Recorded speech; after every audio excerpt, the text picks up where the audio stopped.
everyone. Success English Language School နဲ့ကြိုဆိုပါတယ်။ English ကိုအခြေခံမှစပြီးတော့လေ့လာနေတူတွေ self study လုပ်ချင်တဲ့လူတွေကကျွန်တော်ကဒီဗီဒီယိုလေးကိုမျှဝေပေးခြင်းဖြစ်ပါတယ်။ဒီနေ့ကျွန်တော်မျှဝေပေးမယ့်အကြောင်းအရာလေးကတော့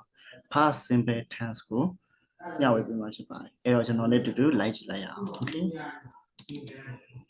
Okay ။ပထမအဦးဆုံး past simple the simple past ပဲပြော past simple ပဲပြောအတူတူပဲ the simple past tense is တဲ့သုံးမယ် mostly used ဆိုတော့အများသောအားဖြင့်သုံးလေးရှိတာ for two things အရာဝတ္ထုအမျိုးအစားနှစ်ခုမှာသုံးနေရာနှစ်နေရာမှာပေါ့သုံးလေးရှိတယ် number 1အနေနဲ့ဆိုတော့ to describe ဆိုတော့ဖော်ပြမယ် an action လှုပ်ဆောင်မှုတွေဖော်ပြမယ် that has already happened ဖြစ်ပျက်ခဲ့ပြီးရတယ် or ဒါမှမဟုတ် is finished အတူတူပဲnumber 2အနေနဲ့ဆိုတော့ to describe ဆိုတော့ဖော်ပြမယ် an action လှုပ်ဆောင်မှုတွေဖော်ပြမယ် that is no longer to အမြဲတမ်းရေရှည်မမှန်ကန်နေတဲ့ဟာပေါ့နော်ကျွန်တော်ငယ်တော့သိပြီးတာ past simple ဆိုရင်ဗါလေ verb to verb to ဆိုရင်အတိတ်မှာလုပ်ခဲ့တဲ့ဟာပြီးသွားပြီနော်ဒီလိုမျိုးပေါ့ခဲ example နည်းနည်းကြည့်အောင် I saw a movie yesterday မနေ့ကကျွန်တော်ရုပ်ရှင်ကြည့်ခဲ့တယ်နော် I didn't see a play yesterday မနေ့ကပြပွဲမကြည့်ခဲ့ဘူးကဲတော့ am နဲ့ is နဲ့ present မှာသုံးမယ်ဆိုရင် was ကတော့ past မှာသုံးမယ်ကဲမှာ I'm tired ကျွန်တော်ပင်ပန်းတယ်ဒါ now အခုပင်ပန်းတာ I was tired last night မနေ့ညကျွန်တော်ပင်ပန်းခဲ့ဒါမနေ့ညအကြောင်း now where is Susan ပမာလဲဒါအခုမေးတာ Susan ပမာလဲ where was Susan yesterday မနေ့က Susan ပမာရှိခဲ့ present မှာ are နဲ့သုံးမယ်ဆိုရင်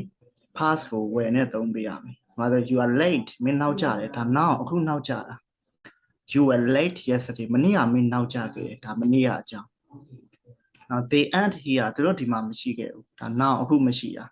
They weren't here last Sunday နှုတ်ခင်းတဲ့တနင်္ဂနွေနေ့ကသူတို့ဒီမှာမရှိခဲ့ဘူးဒါအတိတ်ကဟာကိုပြောချင်တာ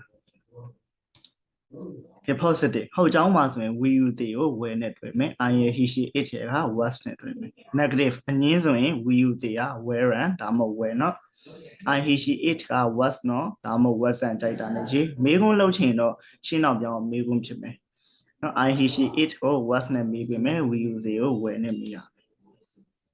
မယ် example လေးကြည့်လိုက်အောင်နော် last year နဲ့မနစ်က David was 21 David က22နှစ် so ဒါကြောင့် he is 22 now အခု22နှစ်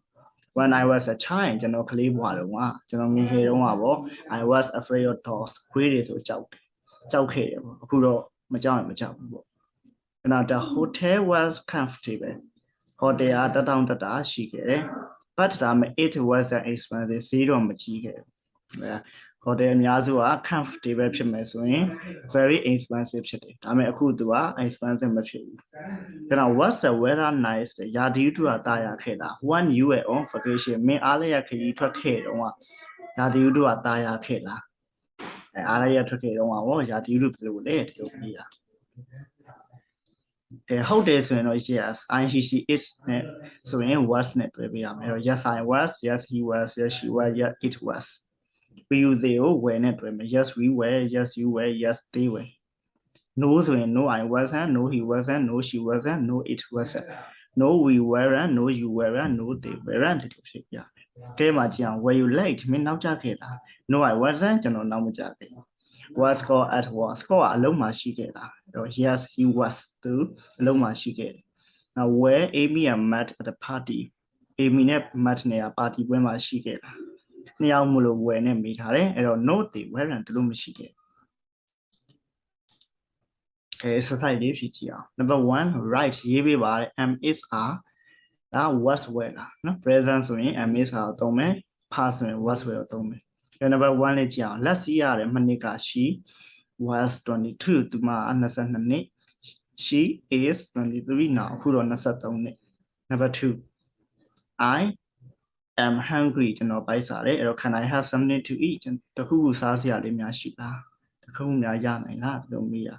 number 3 I feel fine this morning ဒီမနက်လေကျွန်တော်နေကောင်းတယ် but ဒါမဲ့ last night နဲ့သုံးထားတော့ I was very tired last night မနေ့ညကျွန်တော်ပင်ပန်းခဲ့number 4 don't buy နဲ့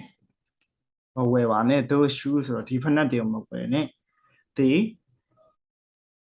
very expensive ဈေးအရန်ကြီးတယ်ဒါဆိုရင် they are very expensive ဈေးအရန်ကြီးတယ် number 5 I like your new jacket ငါမင်းရဲ့ jacket အင်ဂျီအစ်စ်လေးကို သဘောကျတယ်အဲ့တော့ was it expensive ဈေးကြီးခဲ့လားနော် was it expensive ဈေးကြီးခဲ့လား number 2 right ရေးပေးပါတဲ့ was လား wasn't လား were လား weren't လား number 1ကိုကြည့်အောင် yesterday မနေ့ကတဲ့ a holiday အားလည်းရတဲ့ရဖြစ်ခဲ့တယ်အဲ့တော့ yesterday was a holiday ဆိုဒါကြောင့် the banks ဘဏ်တွေက were close ပိတ်ခဲ့တယ် they are open today ဒီနေ့ဖွင့်ပြီ number 2 at work နော် last week ဆိုတော့ be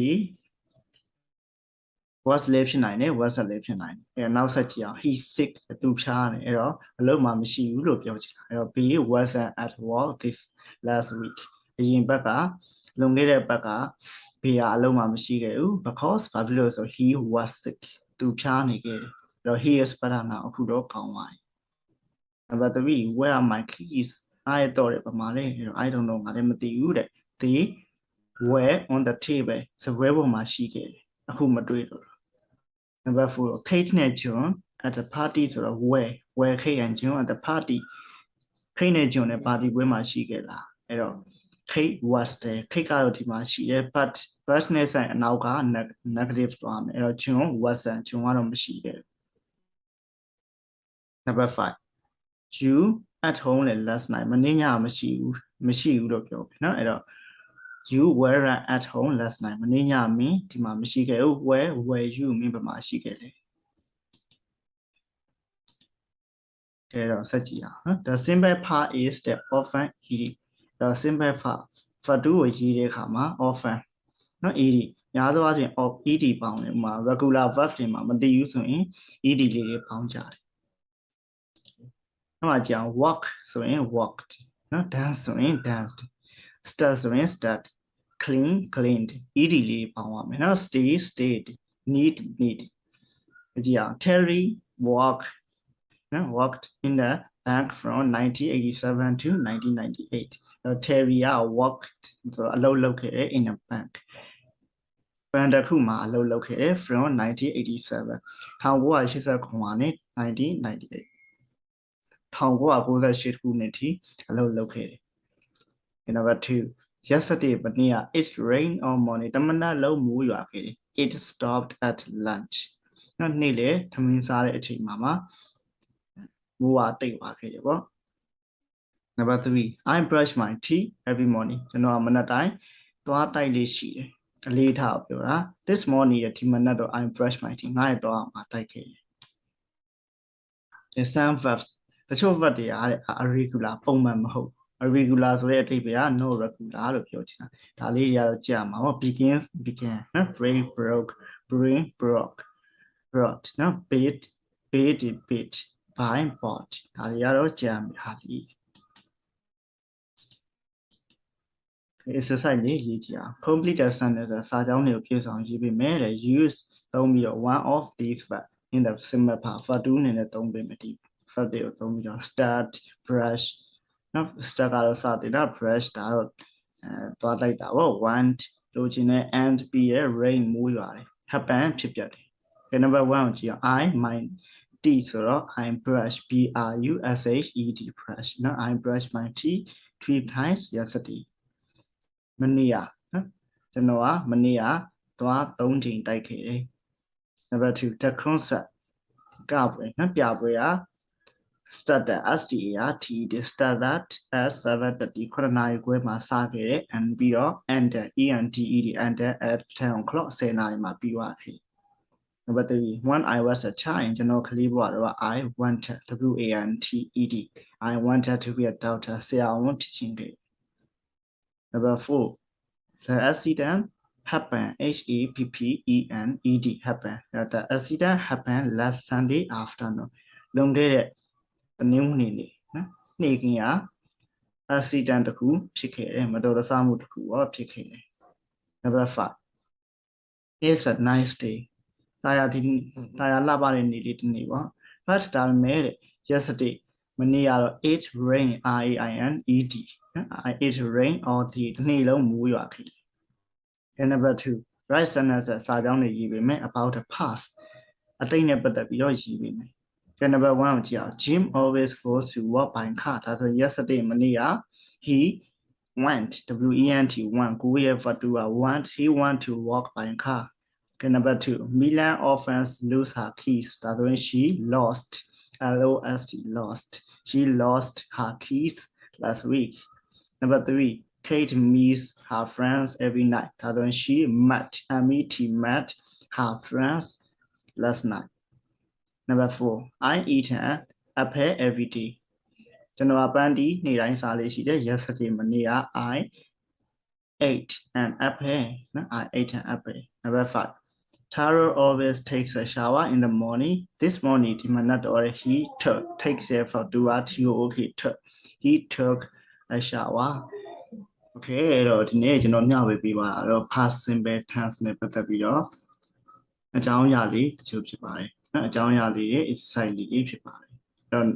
နောက်ဗီဒီယိုမှာ past simple 2 part 2နဲ့ပတ်သက်ပြီးတော့မိခွန်းလုပ်နည်းရနောက်ထပ် negative positive negative လုပ်နည်းတဲ့ question စသဖြင့်ဒီလိုဟာလေးလေနောက်ဗီဒီယိုမှာတင်ဆက်ပေးသွားပါမယ်အဲ့တော့ see you next video okay bye bye